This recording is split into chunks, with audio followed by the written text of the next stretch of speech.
Wednesday. Good morning, SEC. Now, our town of the day is gonna be. I'm just gonna give us a town. How about Valdosta, Georgia? No. Titletown, USA. Wrong. Savannah. Well, give me your town of the day. I'll do mine. You do yours. Savannah, Georgia. So, well, you know what? That's not too far from Swainsboro, where our first guest. I don't want to go to Swainsboro, and I don't want to go to Valdosta. I want to go to Savannah and see Ben Troupe. I do too. Gentle Ben is with us right now. Ben Troupe, which is our first guest this morning, followed by Dudley Dawson, Hogville.net, and then we'll have Vince Ferrara from the Sports Animal up in Knoxville. A lot to talk about today. Couple of things to do. Smash the subscribe button in the bottom right-hand corner. DoorDash that'll get you on our YouTube channel. We're also live on Facebook, other places. Allow notifications on your Android or iPhone. We work nonstop for content, talking to sources, contacts, trust but verify, as Reagan said when he dealt with Gorbachev at Reykjavik in 1987. There it is. That's what we do. We don't traffic in rumors. We put out the truth. We bring on truth brokers, okay? Hey, and we don't traffic in drugs. No, not at all. We traffic in positive. Here's the thing.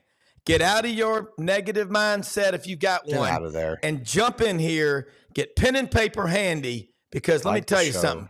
Gandhi was right, Brendan. I do not allow other people to walk through my mind with their dirty feet. Only positive attitudes allowed. Like that Marine Corps sign. We don't accept applications, only commitments. Sidelines will be with you right and back in about 40.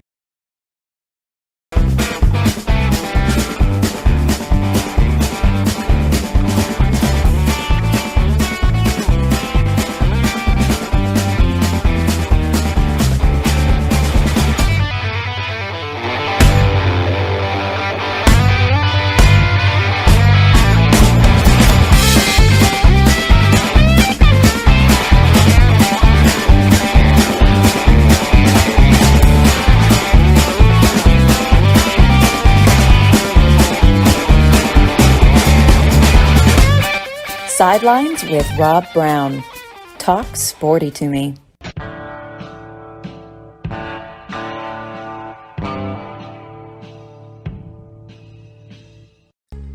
All right, if you don't get fired up, excited, having Ben Troupe on this show, something wrong with you. He's always in a great mood. He gets up about, I'd say 5:15, works out, starts his day off, deep thoughts, deep meditation. But the toughest part of his day is selecting which hat to wear. Ben, I love the hat. What I love is the beads. That tells me you're pretty cool and laid back. Well, you live on the coast. You grew up on the coast. You love seafood, but what you love more than anything is people, and you love to bring joy and happiness to people. So, man, I got to ask you this. A lot happening in the college world right now. And it's awful easy to get caught up in all the negativity and just go over in the corner and hide and feel sorry for yourself. But you know what? I've gone back and looked at history since we started this great game of college football. November 6th, 1869 at Princeton, Rutgers. Rutgers won 6-4. We had 25 people on each side of the field. It was just basically a rugby scrum. Now we got 11 on 11. Let's kind of bounce around. I want to do something with you. We're going to start getting you, kind of give you a little break there. Now we're going to start bringing you back on more often because it's like you got the preseason, competitive season, the postseason, and the offseason. Kind of entering into that offseason. And offseason just means that we're going maybe 85 miles an hour in a library zone. We love to keep going 105, but we don't slow down. We don't take off. Let's start out west. Texas, OU, A&M, Arkansas, these schools, Missouri. Grab me some stories out there that you're seeing that get you excited heading into this football season. People better watch out for Ole Miss. I know they ain't as far west as Arkansas and Texas, but I think people need to watch out for Ole Miss this year. This could be the year that a team not named Alabama or Auburn or LSU is in Atlanta for the SEC championship game. I mean, they got that good of a team coming back. Lane Kiffin. And I would go farther west than that. I think what has captivated the West, even though it ain't the West Coast, is Colorado, right? Because everything that happens with Colorado, good, bad, right, wrong, indifferent, people have to talk about it because that's how compelling Deion is. Now, Deion is only compelling now because his son Shadur. He got a shot to be the number one pick. Travis Hunter, you like him, don't like, he is the best player in the country. When you look at what he does, that guy's the best player in the country. He could be a first round pick at receiver or at cornerback. I think he's going to try to, utilize as much exposure as he possibly can through a Deion Sanders to help him get it. But like I said, Alabama's always going to be the talk of anything past, Georgia. But when you think about Ole Miss, be on the lookout for him. Texas has a Manning there, and everybody wants to see if he is going to get some playing time. People thought he would jump into the portal because yours did come back, but Texas is going to be a problem, man. Texas is going to be a problem because they recruit well outside of the SEC. Now they're actually in it. They're going to be a problem. Oklahoma, while they won the last Red River rivalry, I think they won the last one last year, 2023. They're gonna have to, understand that Coach Venables and company, they're gonna have to do better than what they did last year. But Oklahoma is Oklahoma. We talk about the brand recognition. Texas is Texas. When you talk about yours and the Mannings and just brand recognition, but watch out for them Ole Miss Rebels. I'm telling you, because the way they finish the season, what they bringing back, what they got in the portal, that cohesiveness, they got a shot to make some noise because what runs football is quarterbacks. I don't care if it's Pop Warner, middle school, high school, college, pro. They got one of the best quarterbacks in the country coming back, and he got some weapons at the running back position, wide receiver position. So I think that for me, Arkansas, we'll see what happens with them. They're gonna have to do a full, they're gonna have to go through like a rebuilding process when you look at what they got to do. Auburn is always gonna be a head scratcher because they don't lack anything. Auburn in the West is like Florida in the East. They don't lack anything. So people are not gonna feel sorry for you if you don't have the season because you got the resources, you got the money, you got the alumni, you got the support, you got to get them dubs. We'll see what happens because Alabama got a new guy to him, but like I said, SEC media days, I think it's rapidly approaching. If it ain't happening, it's going to be crazy, star-studded top to bottom with these coaches and players. Watch out for Ole Miss. Like I said, do they have staying power? Because when nobody's watching Ole Miss, they're really, really good. Now that everybody's watching them, that you know how it is, Rob and Brendan, when that radar is on your back, it's much different to function when everybody's watching every single thing you do. Well, it's like when you do well in a 5K road race or you do well on a test at school and people start praising you, it gets down to how good are you at handling that praise. I remember always listening to coaches, Pat Dye would say, it's going to be awful easy to get caught up in all the loving from your mamas and your daddies and your teammates and your classmates. And everywhere you go, everybody wants to buy you supper. He said, but I'm going to put your ass back to work as fast as I can. And you know what I'm talking about. So let's get back to the Ole Miss situation. Living in Memphis, and we're hitting a lot. We're going to be going on the road more and more to different places. I've been to Gainesville several times, Alachua County. Those folks down there, they are serious about college football. And the folks at Ole Miss, talk about the Grove. They love it down there. I can remember in the past when there'd be 30 or 40,000 people tailgating and 20,000 people in that stadium. Now they're packing the stadium, packing the Grove, but the expectations are higher. I've got a series of questions I'm going to hit you with, so let's try to keep them 90 seconds or less. What's going on, you think, with those fans? Because you're right, everybody's watching now, and they're watching. What's going on with those fans is they understand that perception can meet reality. That's all fan bases are. Most of the time, it's just perception, right? It's not good. Reality's not going to hit. Oh, they got a shot this year.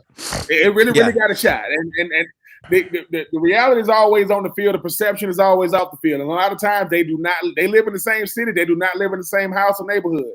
This year, they might meet each other. And when you talk about a fan base like that that's never really seen it, they got a shot to really say, man, because I'm telling you, what Michigan has done for the entire college football landscape is introduce some new blood to this thing. Wait a minute. Yeah, his teams has been getting good behind the scenes. They got a shot to do it when everybody's watching. So like I said, you don't want a team like that to get good and keep that momentum. Because with Nick Saban going in Alabama, I still think Alabama's going to be really good. Make no mistake about it. Oh, yeah. They will. But Nick Saban not being on the sideline takes that level of intimidation away, because Nick Saban is intimidating. He's not a big man, but his presence might as well be Shaq when you look at what he brought to the table. Yeah. All right. Now, let's look. I got to ask you about Bobby Petrino coming into Arkansas. And the reason I ask you this is because I've watched him since 2002 when he came from the Jacksonville Jags to Auburn. And he's so damn good at getting instant results. You got Sam Pittman who's kind of stepping back and saying, hey, man, this is yours. But if we don't make it, we're all going to be shown the door. They know that. I mean, that everybody knows the expectations. It's every SEC school. Arkansas is a very, very forgiving school. Arkansas has to have a very, very forgiving fan base. Petrino knows one thing. He knows offense. If he can get the personnel to run it, because his offense has always been one thing. It's been very, very good and very, very sophisticated. He can get the guys that can run it. They're going to be tough.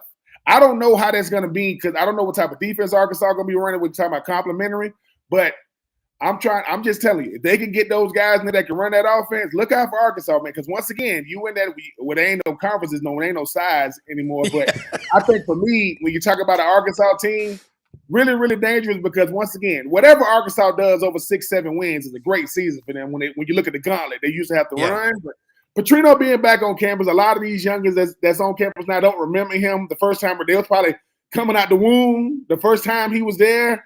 But I do think that what he brings to the table is electrifying offense. Because make no mistake about it, Rob and Brendan, we want to see defense. We pay to see offense. You want to see offensive production. I think that's what he's going to bring this year. All right. The biggest move, I think, and I said this yesterday, we had J.D. Piquel, great segment with him from On 3. Really like what he's doing.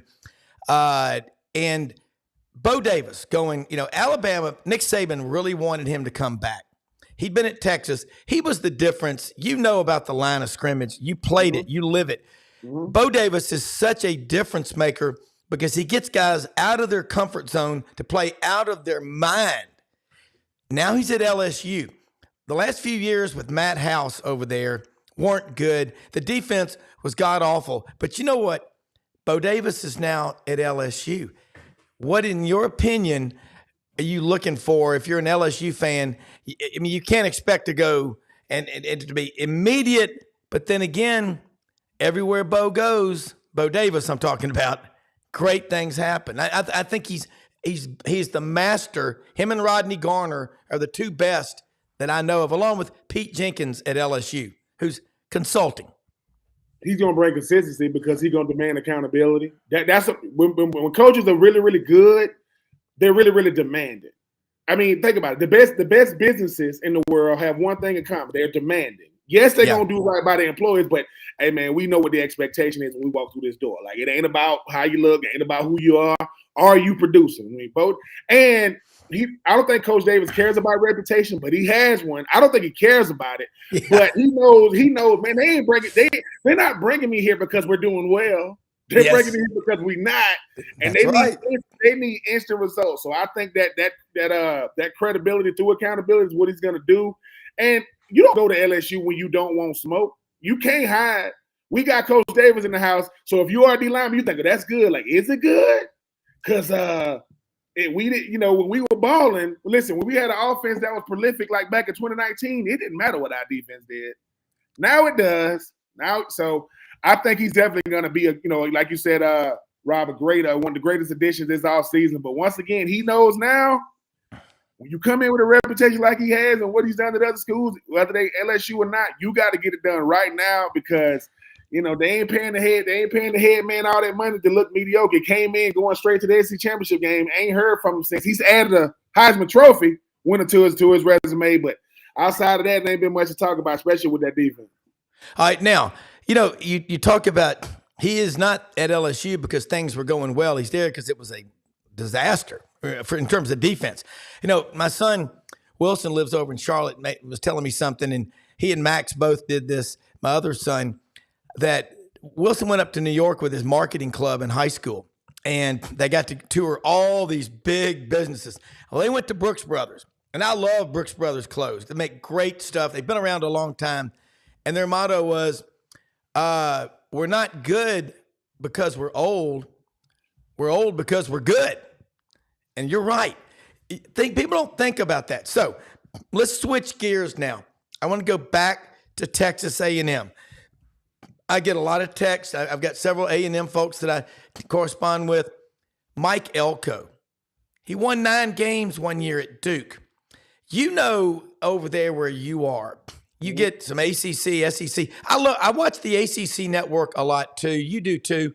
You know these guys. What about A&M? Jimbo, I don't dislike Jimbo. I remember him when he was 26 at Auburn, but it was a lot of clowning around out there. Elko's more of a whip cracker. Talk about that. He better be. He better be. Because Jimbo left a sour taste in Texas A&M mouth because they thought that what he did at Florida State, he could emulate at Texas A&M. Well, he ain't dealing with the same people. You got James 2013. That Florida State team led by James Winston, one of the best teams in college football. They went undefeated. James Winston lost 1 game in 2 years.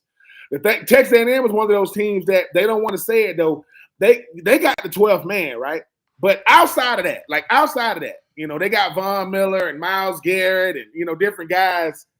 Ryan Tannehill. They don't have a lot of tradition at Texas A&M. Their biggest tradition was being in the Big 12, trying to go back and forth with Texas. Outside of that, and they get oil money. They gonna get that. Outside of that, if we are being honest, where is this great tradition they be talking about? Like when people go, okay, traditions to me, I thought were recognized nationally. They're in Texas, so they got that going for them. But I think Coach Elko, he better understand this. Because of what's going on in Ole Miss, because of what's going to go on offense in Arkansas, because Alabama going to be Alabama, we don't know what Auburn's going to be. Auburn could be really, really good, really, really bad. He got the. I mean, even though it's not the West or the East anymore, they got to be able to maintain some level of sustainability because it ain't been much to talk about at Texas A&M. I mean, they most known for giving the coach a whole bunch of money to be mediocre. That's what they did. They gave Jimbo a lot of money, and he didn't do much. So now you're asking yourself, what do y'all want? Y'all trying to make consistent bowl games? Or y'all trying to compete for SEC championship? Because if you stay in the SEC championships, I don't know if y'all did. Because when have y'all ever done that? Like when have y'all had Johnny Manziel? Y'all wasn't competing for SEC championships. Now you had Johnny football. Definitely elevate the status quo there, but I just got to, have to ask yourself, are we here to make sure that, people know who we are in the SEC, or are we just another team in the SEC that would, but never does because they got the money. I thought they had the players, the production, because that's the one thing I always ask when any school is, if we've never seen what y'all want to become, what makes us think you could do it with this guy that came from Duke compared to the guy that came from Florida State? I think the jury's still out on them. Yeah, and that is a great point. They hadn't won a national championship at A&M since 1939. Now, honestly, I saw this. When they joined the SEC in 2012, they added 2 more. A lot of schools do that. I mean, Michigan claims 11. Now they have 12. But from 1948 to 1997, Michigan did not win a national championship. 49 years. They split it with Nebraska in 97. They won it outright. And I won multiple steamer packs of crystals. That's 24 of them because I picked Michigan to curb stomp Washington in the national championship game. And as a result, my good friend TK gave me a Michigan hat. And I was wearing it over here at the farm over the weekend. Guys were going, take that hat off, man. I cannot stay. I'm like, hey, dun, dun, dun, dun. It is a great fight song. But look, I'm born and raised in the South. All right, Ben, got to tell you a little something. Sonia Lewis is over in Parkin, works for the city, listens to the show, watches the show. She's a big fan of yours, big Patriots fan all her life. Let me tell you what she made for us. She made us a huge pot of white beans, turnip greens, and cornbread, and she put smoked turkey wings in there for flavoring. Oh, my God. It was like it been. No. I like anything. Oh my God! It was anything smoked. Oh no! Everything's got to be smoked. But I just say, God, no. Sonia, hello, Patriots. Let's see what they do in the draft. We got the draft coming up. I was texting with Roman Harper yesterday, And Roman's from Prattville, Alabama, right above Montgomery. You know that. He played when you played in college.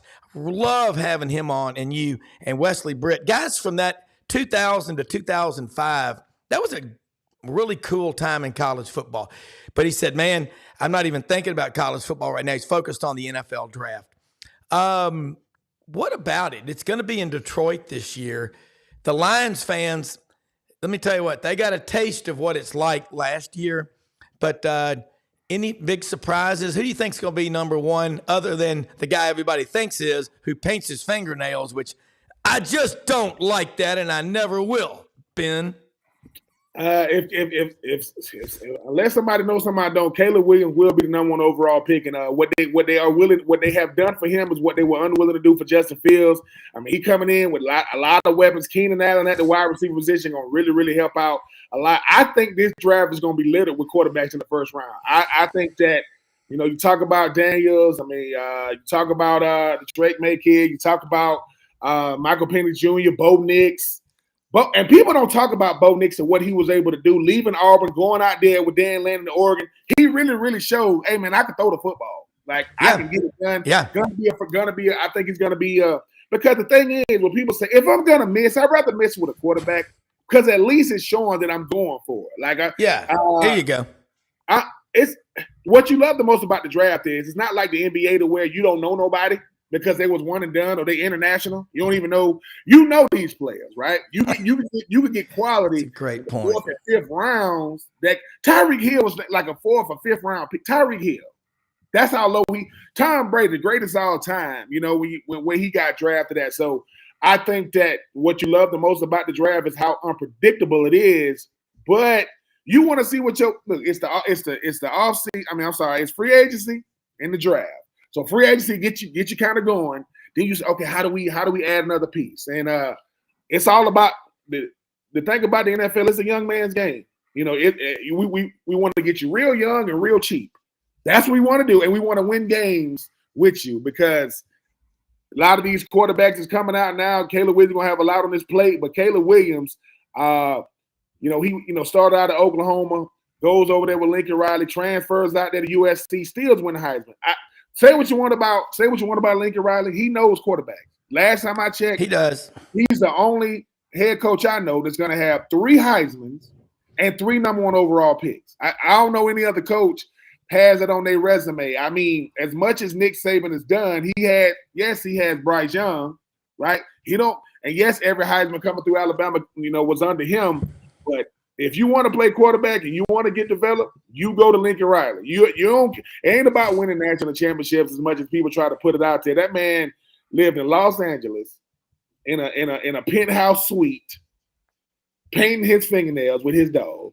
And guess what? He's gonna be the number one overall. Bam. And I'm looking forward to it though. Is he a good teammate though? I mean, let me say this. I think you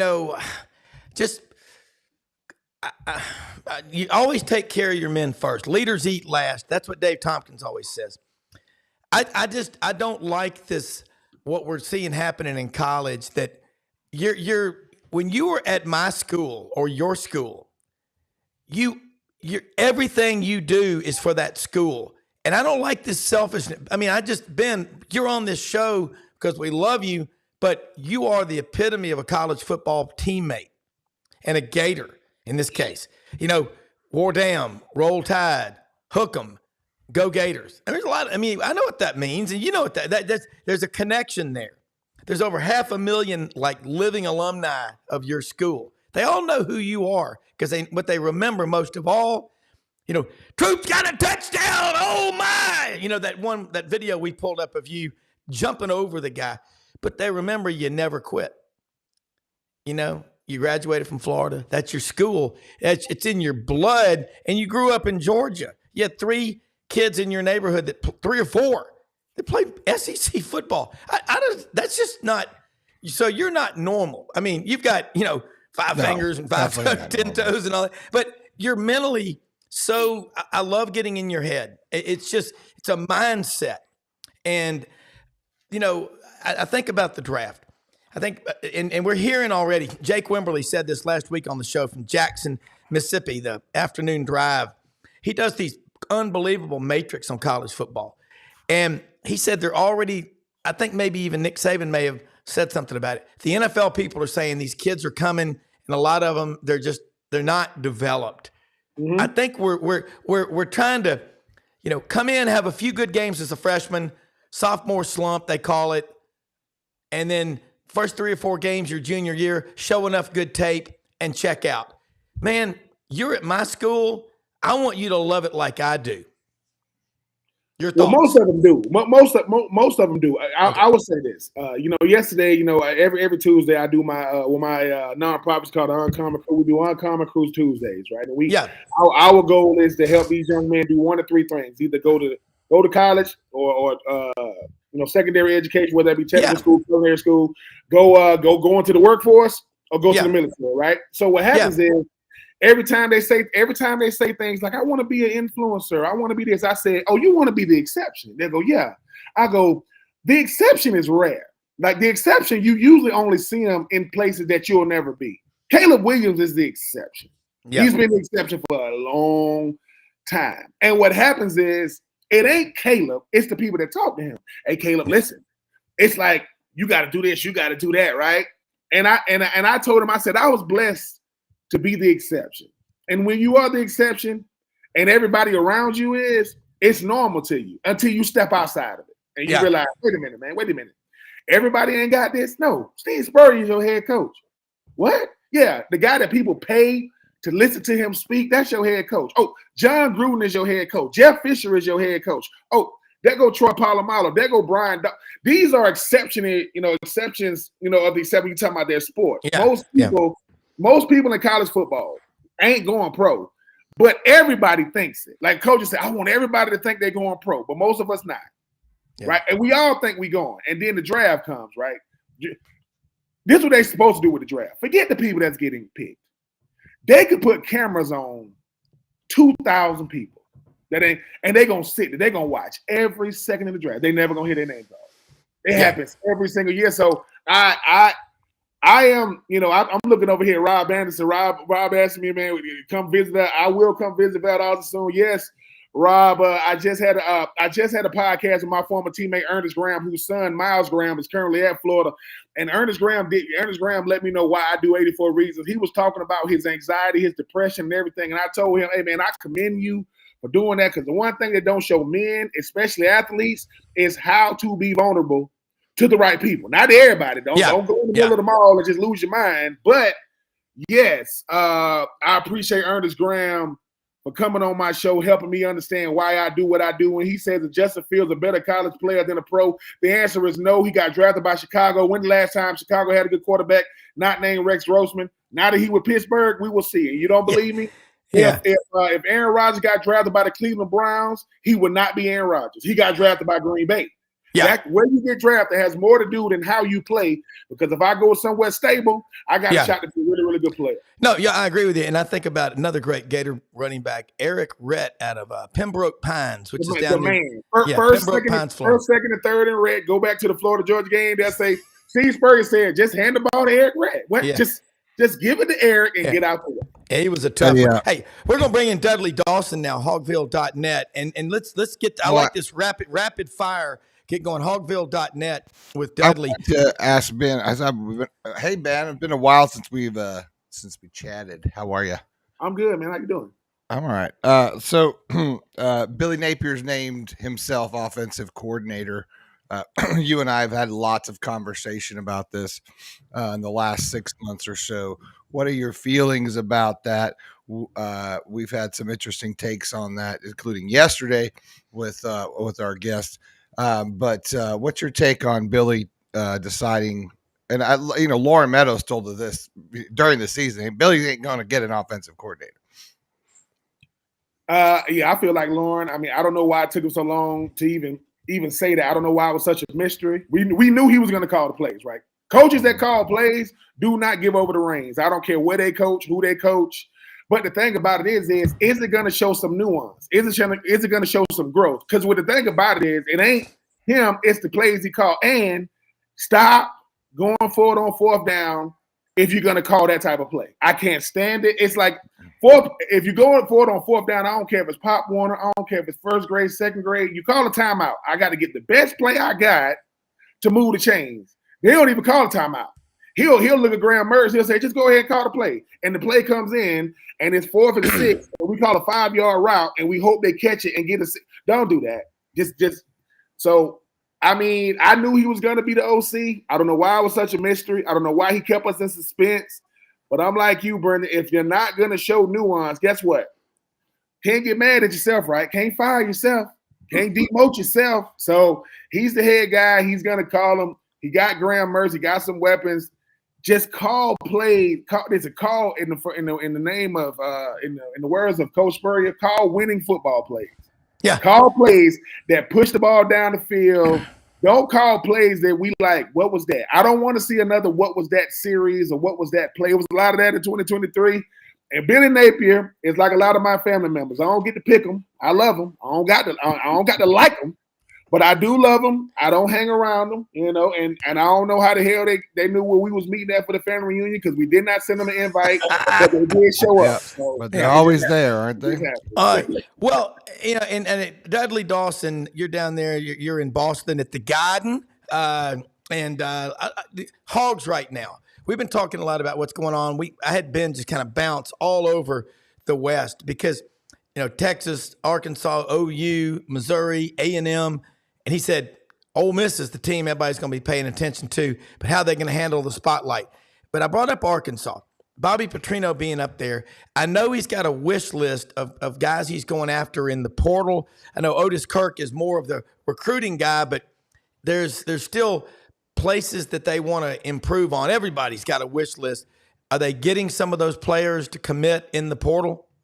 Yeah, I've got a couple that they've committed already. And Rodney Hill, who was running back at Florida State, who took a semester at some other school. Larry Worth, a linebacker. They've got like 6 guys coming in this weekend. They have 8 open scholarships. Those 2 commits that I mentioned will take up 2 of them. But there's a lot of work still to be done. They want to get a couple of offensive linemen.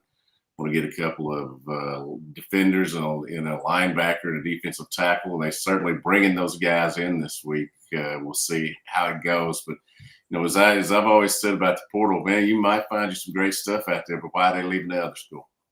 Yeah, and that's the thing about it is, I see some of these kids in December they're at A&M, in January through spring practice they're at Southern Cal, and now they're at another SEC school. Dudley, we all know about commitment. All right, let's talk about quarterback position and wide receivers. Let's talk about the quarterback room at Arkansas because Jacoby Briswell out of Malverton is gone. And I think a lot of people thought he'd be the answer. Well, they thought at least he'd be number 2. And clearly he was not, Coach Pittman and Coach Petrino, or let's say Coach Petrino, because we know he's coaching the quarterbacks and running the offense. But did not name him the number 2 guy. In fact, said it was, mentioned a few guys. So Taylon Green is the clear and away starter. The kid that transferred in from Boise State looked great in the red-white game. Well, you always take that with a grain of salt, but he was dropping passes in. It wasn't necessarily the bombs and all that. There's something to be said for putting a pass where it's supposed to be. And he was certainly doing that. He's got Coach Petrino's eye, and he's going to be the starter. Now you've got the backup, and as you said, Jacoby Criswell, who played at Morrilton, then went to North Carolina, and didn't come here at that point because Chad Morris' son Chandler was coming here at that point. Never made it. And now he's headed out to find some other place. They've still got a nice quarterback room. Wouldn't be surprised if they had a walk-on, something down the line there, although they've done that somewhat with Austin Ledbetter, who transferred from baseball. But yeah, it's this has been an interesting week. 4 people out of the portal, as I think I said last week or 2 weeks ago. We can speculate on what Arkansas's record is going to be, and there's some reason for optimism. But until this portal's over with, until I see who these 8 guys really are, then I'm going to hold off on pronouncing they're trending up or they're trending down. Yeah. Ben? No, I agree. I mean, I agree with what Adeli said about, these guys come from other schools, right? You always have to ask yourself why you come from other schools. Like, why did you leave? And sometimes the situation wasn't what it was. And then I just want to see if I've been developing college football. I want to come, and play. The thing about having a coach like a Coach Petrino, when you have a guy that's been in the pros and in college, he can speak both. He can say, hey, look, you're not going to the pros. I want to make sure you're the best college player you're going to be. Or you got a shot to go, right?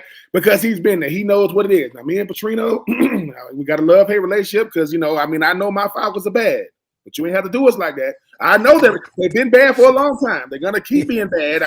People always ask me, listen, man, when you think of your Falcons, what you think of? I say, when I die, Falcons going to be my pallbearers. Why? So they can let me down one last time because they let me down all the time anyway. So that's what it's going to be. I love them, though. I love them. But at the same time, I always say this. Coach Spurrier was the coach I chose, right? And Ron Zook was the coach I needed because Ron Zook was, when you coach in the pros, you to the point. Like you put a different level of expectation on these young men. And sometimes they can't handle that. It's one thing when you drop a pass and coaches go, There's another thing when they calling you out in these meeting rooms. A lot of guys, they can't handle that level of scrutiny. But, listen, offensive coordinators and defensive coordinators want to be head coaches. Position coaches want to be coordinators. You can't do that if the part of the ball out control ain't doing well. Now, Petrino, I'm not counting his money, but he definitely ain't going to be he's definitely not going to be filing for Social Security anytime soon. I might agree with that. But, but if they get some of those guys in there, once again, this offense is sophisticated. And if it can be run right, they're going to be a problem because the last thing defensive coordinators want to do is be up all times of the night trying to figure out who you're going to get the ball to when you don't have a go-to guy. I think Arkansas got a shot to make some noise. That offensive line going to be big, ugly, and want to, road graders. If you can get those guys to that skill position to get this offense down, it's going to take a couple of games to get it down.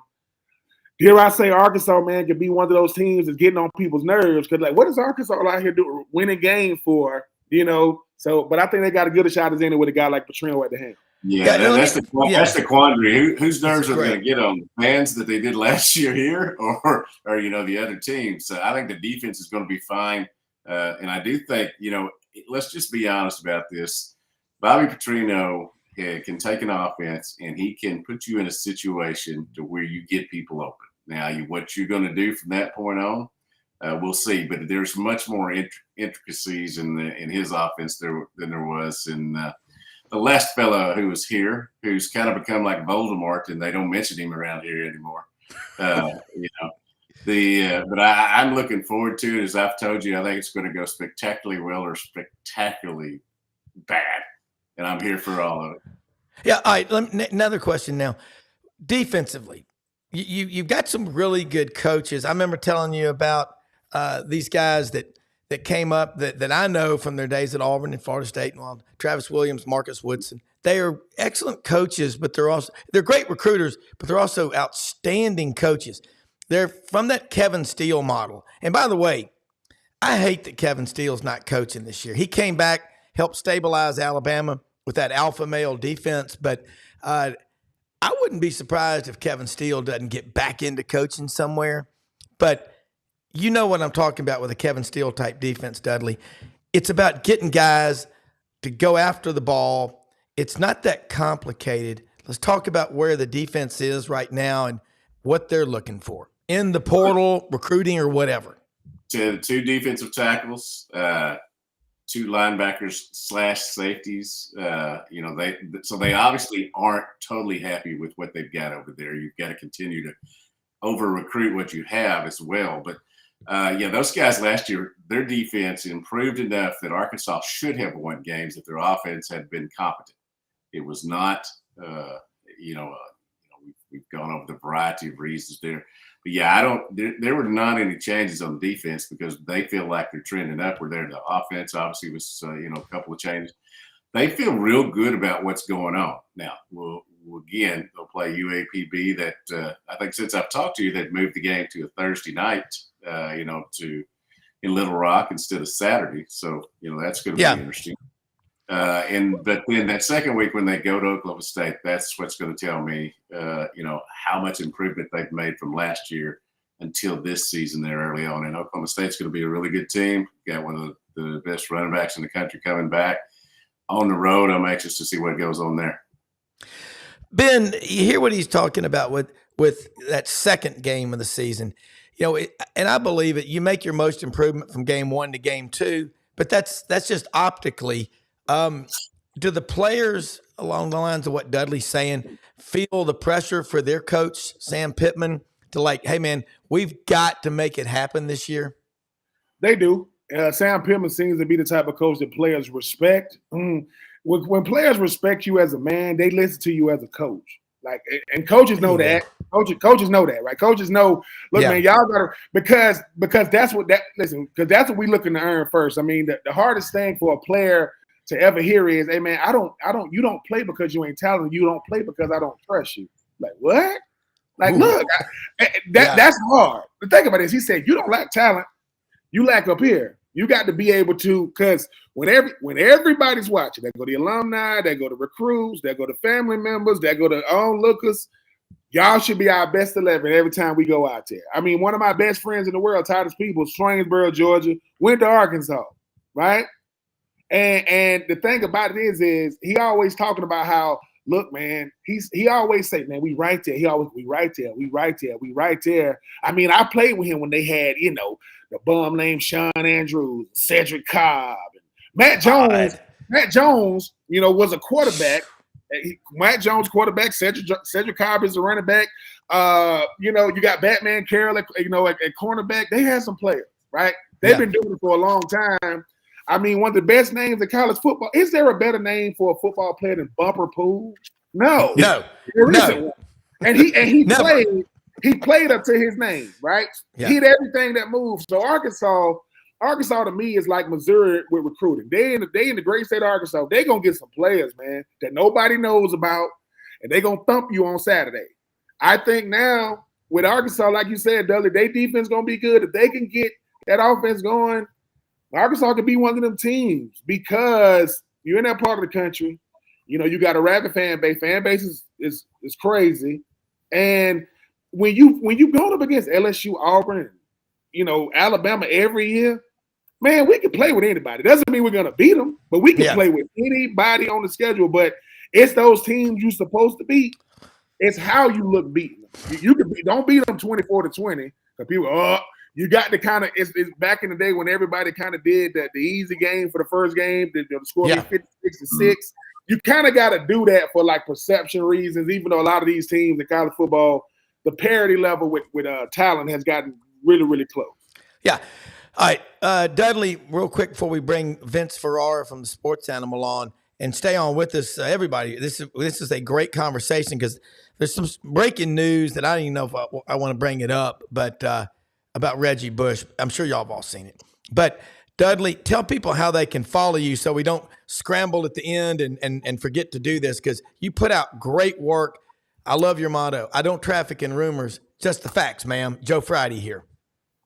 Yeah, something like that. Hogville.net is our website. We're covering all 19 sports. Certainly pretty busy right now. The baseball team number 2, softball team number 8 in one poll. They feel good about what they got going on right here. And again, I hear they hired a new head basketball coach. He's doing some things, to get people excited. Also, fearlessfriday.com is a high school site that I contribute to. And then Twitter or X or whatever Elon's calling it these days. I tend to hang out there a little bit, but I'm not as combative as I used to be on there. I've kind of gotten to where I don't care what people think about me. So. Well, you put out good stuff, and again that Calipari thing. There's so much momentum with that. It's unreal. Vince, got a text from you last night. Let's talk a little about the draft. Ben Troupe was talking about the draft earlier. It's about to happen. You've got some good takes on it. You're a draft junkie. You also know Tennessee inside out, part of the Vol Network. First off, buenos dias, guten tag, good morning. How are you? I'm doing good. Yeah, junkie. That is the clinical term for me being absolutely hooked, and I can't do anything about it for sure. It's the two greatest worlds coming together. college football and the National Football League, and those worlds collide and merge during this process. So I think it's really cool, and I'll do the research and talk to scouts and do more than just read mock drafts and stuff. I mean, those are cool to do too, but you really find out what teams are doing with their information. Like these top 30 visits. There's so many different uses of those top 30 visits. Everybody uses them for different reasons, and it doesn't guarantee you that they're taking a certain player. So you can easily get into all of that. But the draft for Tennessee is interesting. Jalen Wright, star running back, who had the highest per carry average in the country among running backs this season, only second in the nation in total players, behind only Heisman Trophy winner Jaden Daniels. So Jalen Wright does not have a lot of tread on his tires as a running back, and Mel Kiper has him as his best value in terms of that running back position. It's his favorite running back.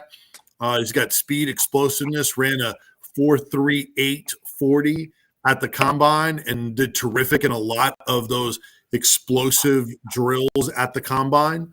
So I think I'm pretty certain he's going to be Tennessee's first player taken sometime in day 2, second or third, because as you guys know, they're not valuing the running back position like they used to. So yeah, I think Jalen Wright will be the first guy to go. The question is where does he go? And I think there's a number of great fits for Jalen Wright. I'm going to do a top 10 on our show probably Friday morning. I did a top 10 on Joe Milton this morning on our show. I won't get to all of those, but just a couple of teams to look for Jalen Wright. One of them is the San Francisco 49ers, believe it or not. Yeah, they have Christian McCaffrey. Eli Mitchell is their excellent backup running back, but that's it. And the 49ers want more depth than that. And the 49ers, I know, have put in work and called around about Jalen Wright. That's another pretty good indicator. That doesn't mean they're guaranteed to draft a guy, but means they're interested and they would be open to it. And then you talk about running style and scheme. I mean, Ben could probably speak to this, man. What they do there with their run game blocking, they do so much there that is advantageous to the running back. And Jalen Wright, I think, would be an outstanding fit. Cut and go, similar style to Christian McCaffrey and Eli Mitchell. So I think he'd be a great fit, great organization. That's where Josh Dobbs is now, along with Juwan Jennings, a couple other ex-Vols. And another team to watch is Arizona. Another thing to keep in mind is with the draft is how many draft picks do these teams have? And Arizona has 4 picks in the first 3 rounds. So 6 picks in the first 3 rounds. So there's extra picks to be able to address need positions and do a lot more. So there's others. Kansas City's looking to add speed all the time. I talked to Daniel Jeremiah and Mel Kiper Jr. On their conference calls, and Daniel Jeremiah, when I asked him about team fit for Wright, he said, well, Kansas City always looks for speed, and they draft as good as anybody in the league. So that would be another team to watch for Jalen Wright. And I can get into Milton a little bit later if you want, but those are just a couple. I don't want to take up everybody's time. No, Kansas City just doesn't want to use the speed in a car in Dallas. Yeah, absolutely. Dallas is a great one, Dudley. Absolutely. Yep. I was talking about Rashee Rice. Really screwed up there, obviously in Dallas. And yeah. So they, as you said, they keep adding playmakers. Wherever they come from. So he's going to be a great pick, but I wouldn't mind him ending up in Dallas either, especially if they go with that second pick for a running back. And they've admitted that, look, they're going to have to draft guys that play because of their cap issues, because they have so much money tied up in their top-tier players. And I know they just reworked Dak's deal a little bit, but still they didn't do anything of note in free agency. So they absolutely have to address that running back position and several others. Jalen Wright would be terrific for them. And a lot of other teams. But, yeah, I like that Dallas fit. And he's gone to visits. He's talked to the Cowboys, Broncos, Buccaneers. I'm a Bucs fan, so I would love to see him with Tampa Bay as well. So, yeah. Come on, man. We got that deep snapper signed up right away. Yeah, that's right. That's right. All Jerry Jones money on the long snapper. Yeah. Ben, you're hearing him talk about this draft. This is really cool. Obviously football players, they don't play in their underwear, but at the combine, they really find out how tall you are or aren't, or how much you weigh, or how fast you really are. Kind of shed some light on what Vince and Dudley just said, because this is a great look inside the draft that most people probably don't take the time to do. Man, it's about finding that gem. Scouting is about finding the guy that the one that you've been pulling at that that GM's.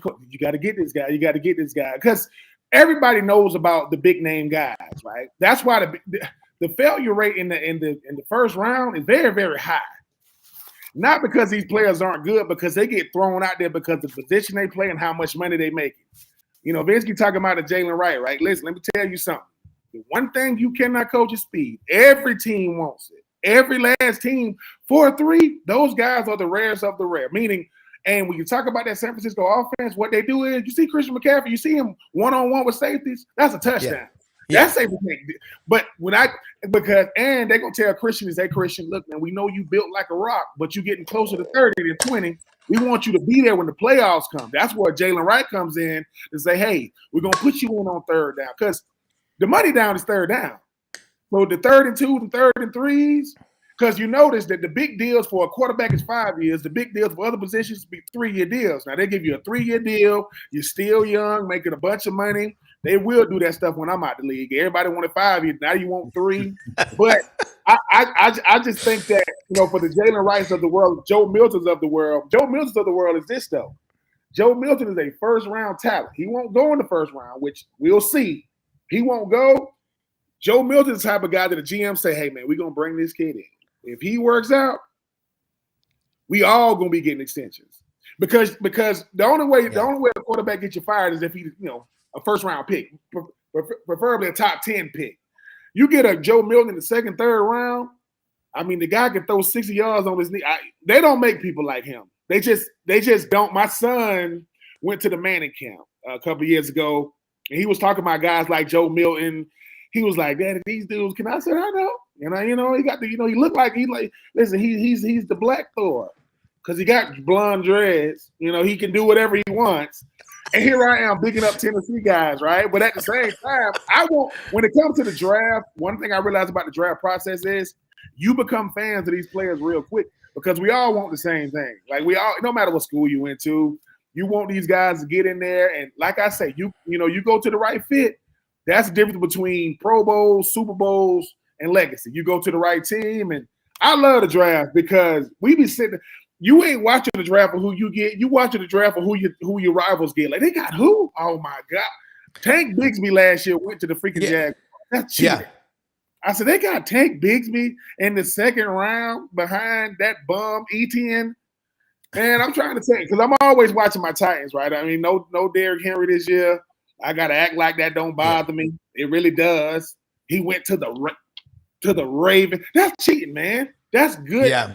That's good organizational, off-season pickups for my team. And like I say, I love Rand Carthon. I love you, Rand. I know we got a big-time receiver, but Will Levis is my quarterback, and Chig Wozniak is my tight end. We kept the Jaguars out, but we lose it to the Texans. Like, what is that about? See? Yeah. So I'm a Titans fan because they drafted me, a Bucs fan because they paid me, a Raiders fan because they paid me, but I'm a diehard Falcons fan. My life is rough.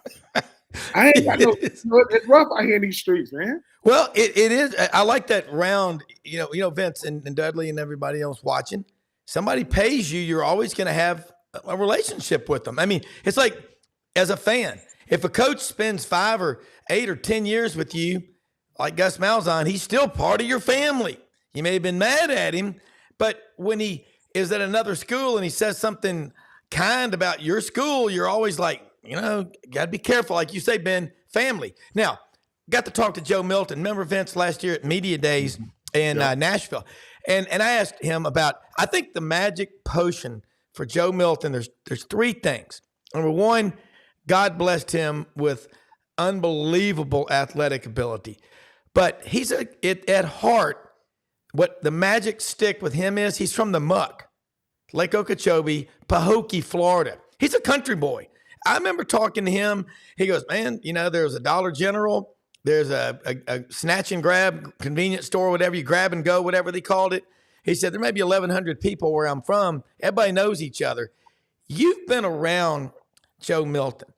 Ben alluded to this, and Dudley has too. You get the right people to work with him, with what God gave him. It's like, you can't put that into somebody, but you can take it if they got it and refine it. What about Joe? He could have left Tennessee 3 or 4 times. Mm-hmm. He left Michigan. He couldn't have got into Michigan unless he's smart to begin with. Well, certainly with Joe Milton, it was getting beat out of Michigan. And also he needed to mature. He has admitted that. He needed to mature. Sometimes you got to get put on the deck and then get up off of it and get those life lessons. And then winning the job in a four quarterback competition when he and Hendon Hooker were both in their first year off of the portal at Tennessee when Josh Heupel got here. And he actually won the job ahead of Hooker, got hurt in the Pitt game. Hooker came in, did great. Milton wasn't able to come back in that game. Hooker played great, never gave up his spot. And then it wasn't until Hooker left that he got that job. And then he had sort of the heir apparent that everybody wanted behind him. So he had to deal with Nico behind him as well. But he treated Nico like Hendon Hooker treated him. And they were tight and talked to each other. Milton has been around the program all the time trying to help Nico out.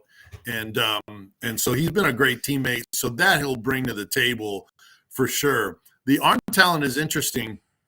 I mean, nobody's got the arm like Joe Milton. Absolutely nobody in this draft can match it. So Phil Simms, a terrific analyst, his son Matt Simms comes on our show. He's now an analyst for SiriusXM and ESPN Radio, and they do a podcast together breaking down quarterbacks in the draft.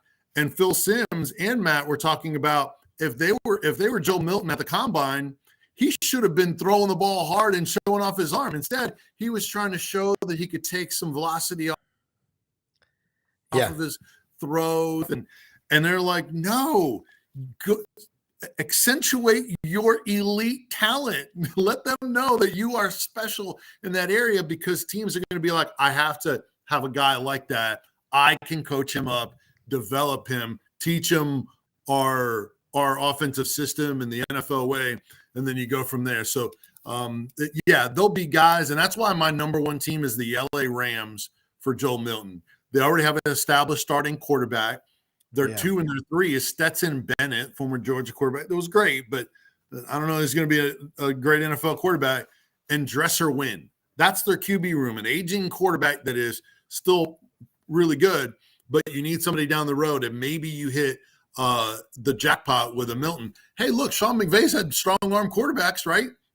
Jared Goff, Matthew Stafford. He likes those pocket guys that he can do a lot of different things as that mad scientist, and he can really develop them as well. By the way, he's probably going to been a third day pick. 4 through 7 is what you hear most for him, even for the scouts, not just the mock drafts. And that gives you even more value to take a chance on a guy like that with that talent. But the LA Rams have 7 picks in day 3. That's the most in the league. That's where you can take a chance on a guy when you got a bunch of picks to work with and you got a starting quarterback already. Yeah, and Dudley, I got to ask you this one. Along the line of what he's saying, and Ben mentioned him a minute ago, you remember covering one of the most athletically gifted, just a true badass quarterback, Matt Jones, 6'7", out of Fort Smith.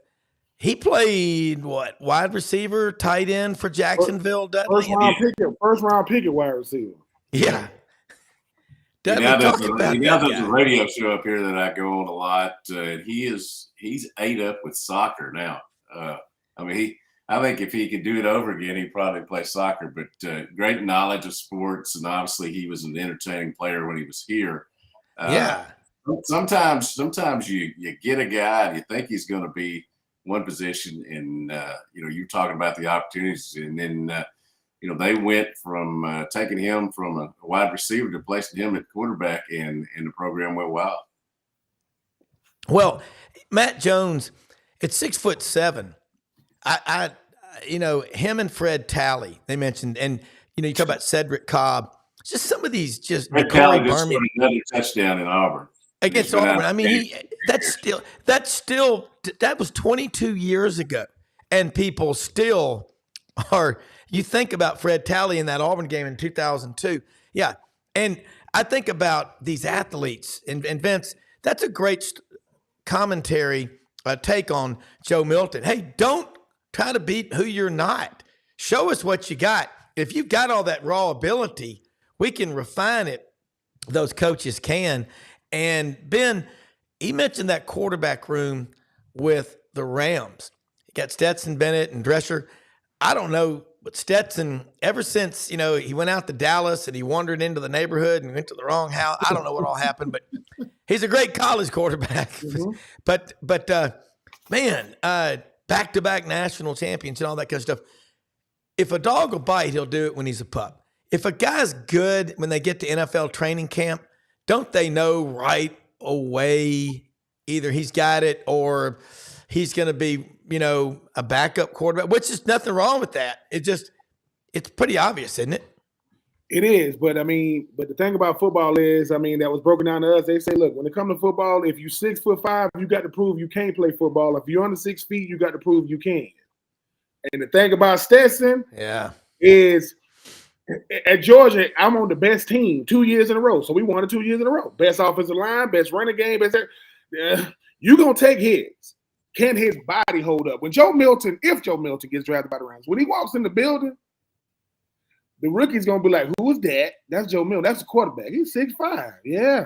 235 chisel, right? But then, right, before he take his first throw, Coach McVay going to say, watch. He's going to be tapping the OC. Watch this. Throw it.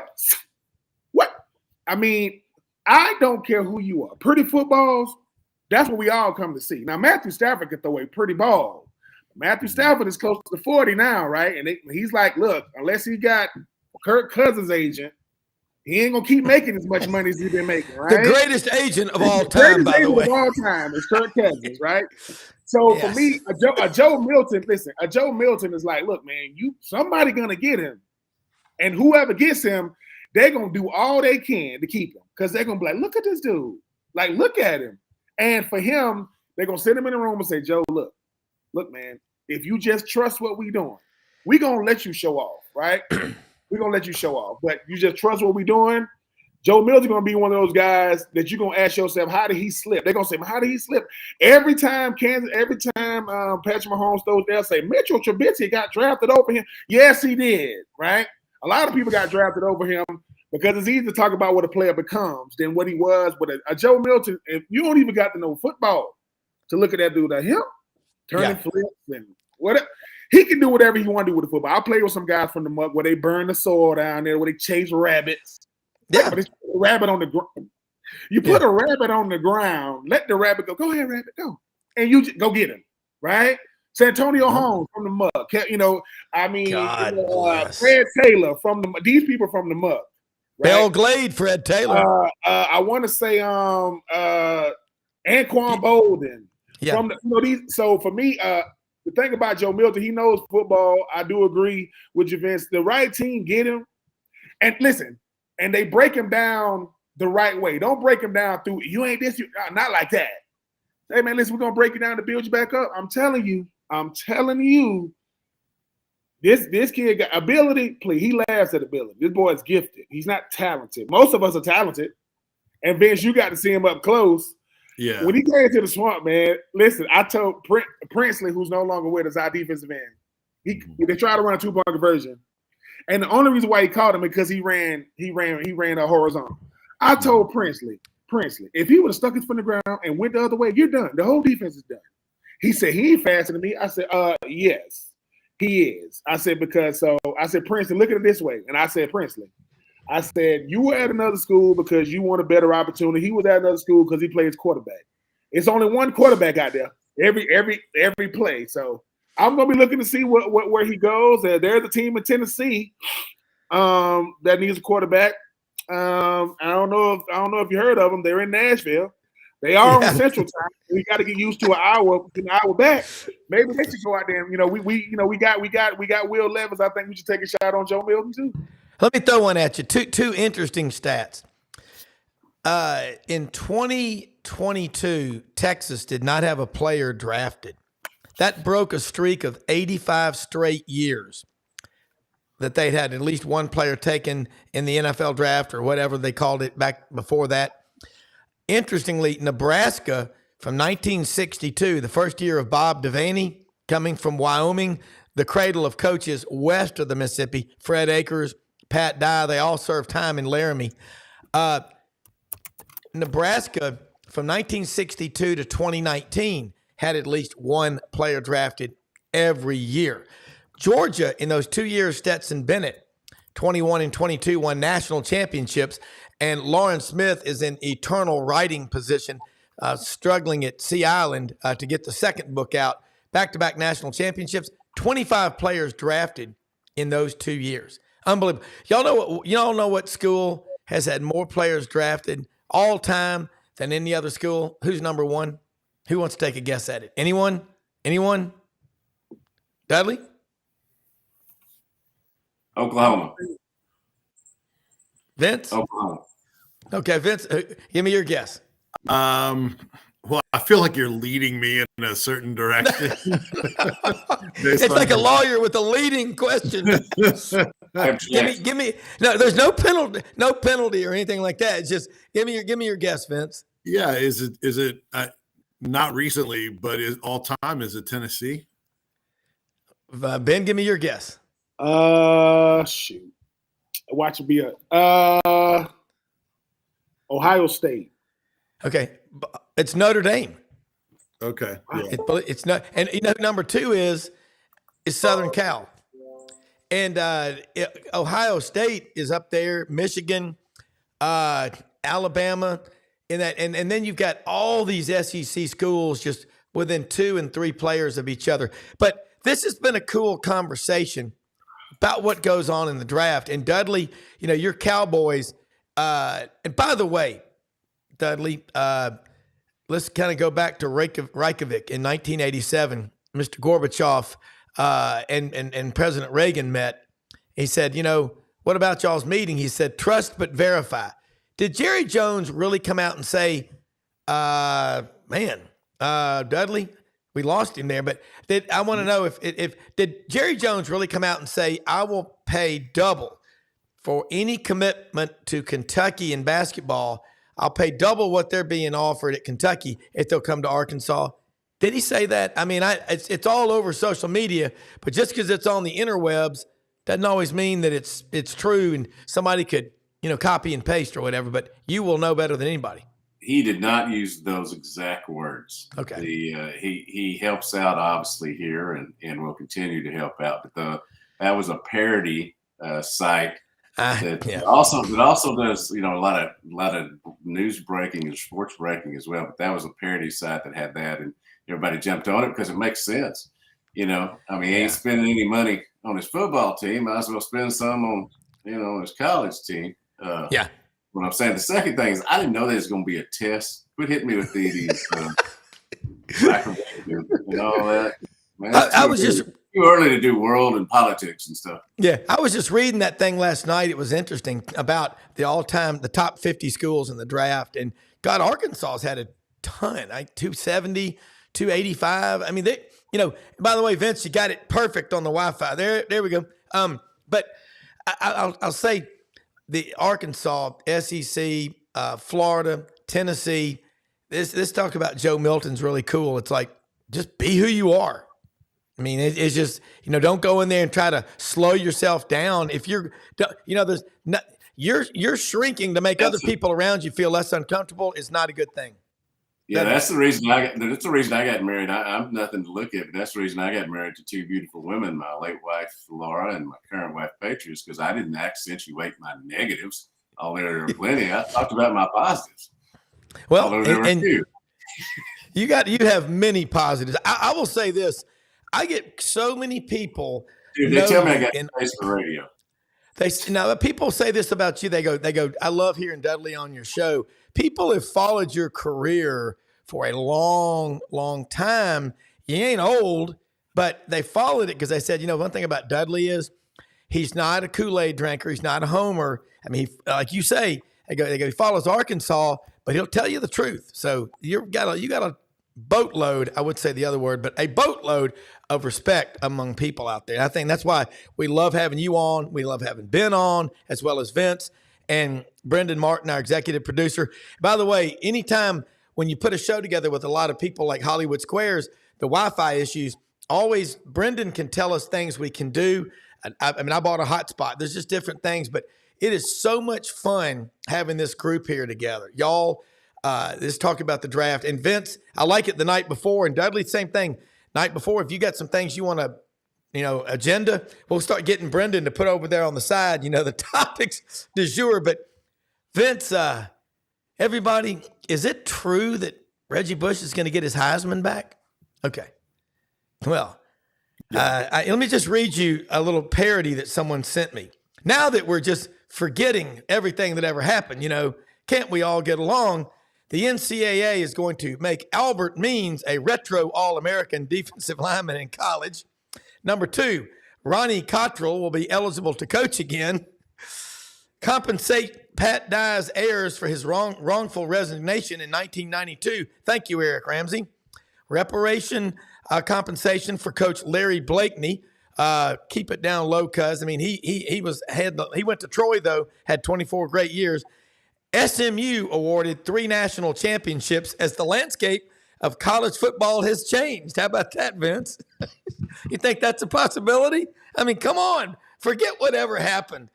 The recruitment of Marcus Dupree. I mean, throw that one out the window. And supposedly this is being done because of the NIL era, but I don't understand how you can retroactively go back because of NIL, because it wasn't in existence back then. So that's right.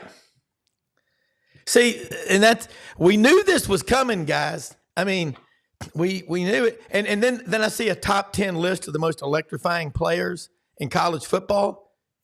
There was no Darren McFadden on there. There was no Peyton Manning. There was no Percival Harvin from Virginia Beach, Virginia. Throw the whole list away. No Percival Harvin on the most electrifying list. Just throw the whole. Yes, I am biased, but if you know college football, throw the whole list away. No. Listen. I mean, because what happens is, look, I was at Tennessee. I was blessed enough to go speak there one time, and Peyton Manning got his own room. He got his own room up there. And I'm dumb enough to try to open up the door. That door was locked. And I tried. I want to go. So I asked. I said, is anybody ever allowed to go in the room? She's like, yeah. I said, am I allowed to go in the room? She's like, no. Like you? I'm like, well, man, I'm not gonna. Was I gonna take something? Probably. Yeah, I'm not gonna take something. Well, at least I'm being honest about it. I mean, it's Peyton. My son. I mean, I played against Peyton Manning for 4 straight years. 8 games, never spoke to him, never said, because I was like a mob after the game. These are players now, mobbing him after the game. And, my son got to meet him, at his camp. And I said, what type of guy is he? He said, Daddy, cool dude, man. I said, I hated him, man. I said, because I played against him when he was in his prime. I got Marvin Harrison, Reggie Wayne, Dallas Clark, Peyton Manning. And I didn't get Denver, where he can't throw no more. I ain't get that Denver. I got him when the game was over, when they got off the bus. When they get off the bus, game's over. Done. Over with. Because you can't beat him. I mean, Marvin Harrison Jr. is a great player. His daddy, Marvin Harrison Sr., if Marvin Harrison was probably 5'10", 170, soaking wet, wow, and you couldn't touch him, man. I ain't never seen nothing like this dude. And he never said a word.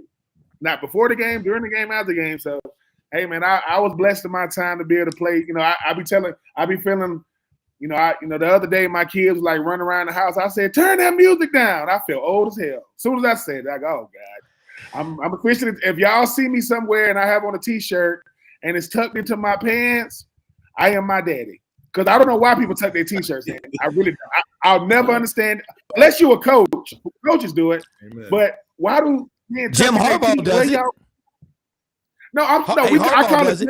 Yeah. I call it tucked in nation, right? If you do, no, I ain't talking about like a button down shirt or a collar. Yeah. I'm talking about you got on a shirt that says, Fat Tuesdays, that is tucked in to your trousers, but it's tucked in tight. No slack coming out. Like the belt is tight. I asked my daddy why he do it. He said, son, it's a respect thing. And I don't know what that means. It's a respect thing for who? The shirt?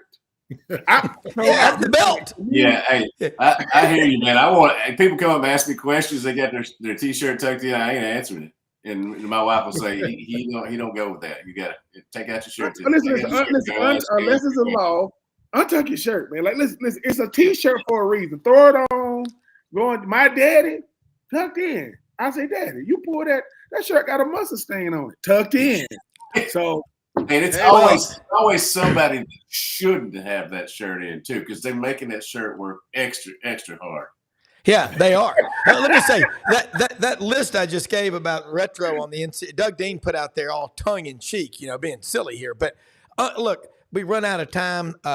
Awesome show, Dudley. Thank you so much for taking time and sharing it with us and our viewers. Ben Troupe, ditto. Vince Ferrara, the sports animal up in Knoxville. Catch all these guys. They're on Twix. That's what I've named Twitter. Combination of Twitter and X. So I call it Twix. We got a Roy D. Mercer. Listen, my boy Raymond come in there. On the right side of it or the left side of it? Well, you remember Roy D. Mercer? He goes, listen, my boy Raymond would come in there to your store and tried to get some of them vitamins because the Navy recruiter said he was scrawny. So he bought some of them dumbbells and, they dropped one on his hamster and squirched him. Kenny G squirched him. He goes, well, it ain't funny. Listen, how'd you like me to come down there and jerk a couple of pop knots on your head? How long you going to be out there at your store? Sir, I'll be here all day till about 6. Well, I'll be out there Twix 3 and 4. Twix. That anyone from the South, which we all are, know Twix is a word. It's short for between. Vince, Mama Ferrara, let's give us another great. Next time I go to Pete and Sam's or Brooklyn Bridge or Spinner's and these Italian restaurants, what's another? Because Coach Joe Champy, when he was coaching, he coached against Pat Summitt for a long time. He'd come in the newsroom at Channel 3 in Columbus and bring stromboli, rigatoni. Oh, my God. But what's an Italian dish that, your family, what part of Italy are they from?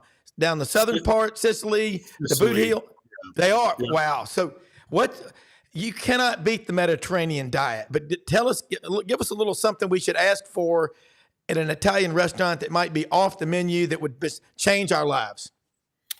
Well, you hit on a couple of them: lasagna, stromboli. There's so many things. Here's the thing: the way my mom cooks, she is so elite. It doesn't matter what it is; it's better when she cooks it. Look, so you can have your just basic everyday dish. It's on a different level where it's bland to most people. It's just phenomenal and life-changing. My mom for lunch, like people are just like, nitpicking like little rabbits or something for lunch. She's got huge shrimp and like a side dish of pasta and salad and potato, like just a full 3 or 4 course meal for just lunch. That's just a warming up for what's coming up later on. It's great. Vince, I just got it to Dudley. Ben, if we ever get together with Vince, we're going to have to get some of Mama Ferrara. We're going to create a restaurant, but I'll just say this. I've had this discussion with people before. Spaghetti sauce or gravy. Now put that one to rest. Last thing, we'll check out here. But they don't. Who calls it gravy? That is that sophisticated people trying to sound sophisticated when in reality, what would Mama Ferrara call the spaghetti? What's on the spaghetti? Not gravy. Like that's an American thing. See, that's not an Italian thing. There you go. Look, authentic. Free speech. I love it. All three of y'all. Thank you so much. Support all these guys. Vince Ferrara, the sports animal, Dudley Dawson, Hogville.net, and Ben Troupe, 84 Reasons Podcast. For executive producer Brendan Martin, thank you so much to all of our viewers, our sponsors, and everybody. We'll see you tomorrow. We live in the greatest country in the history of the world. Go out and do great things for other people. You can't take anything with you. Make it happen. We're out of here, folks. Thank you. See you guys.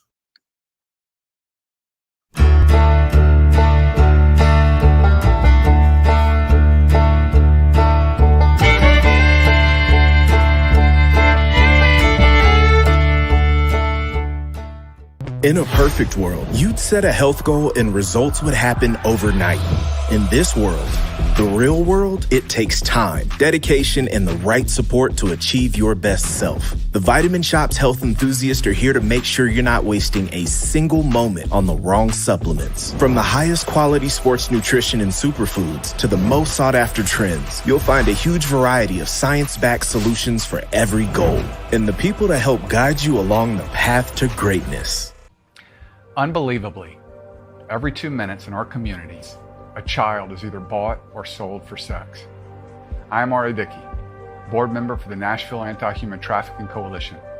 Join me and millions of others in our fight against human trafficking and for its victims by helping to educate the most vulnerable among us, our middle and high school students. Go to nhtcoalition.org, become a partner, and help keep our families safe, because none of God's children are for sale.